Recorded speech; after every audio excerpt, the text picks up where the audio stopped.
to create a term base in this video.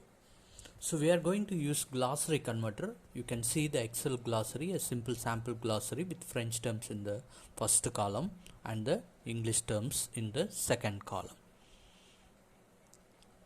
Now let us open glossary converter. So I'm going to settings of glossary converter.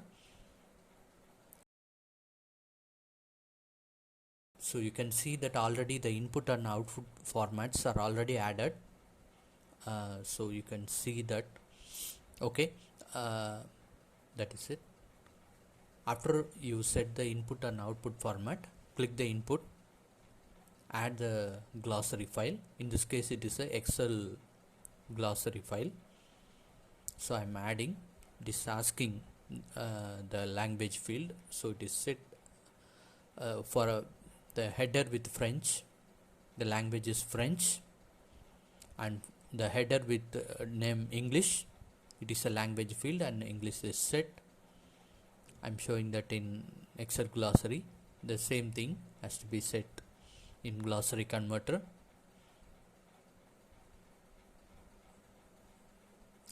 Okay, so we are choosing French as the source for this term base. Just give OK.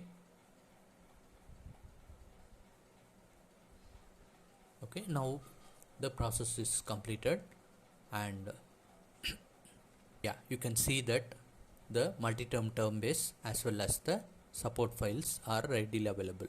Watch the term base creation in my other video. I have given the link in description. Thank you and bye.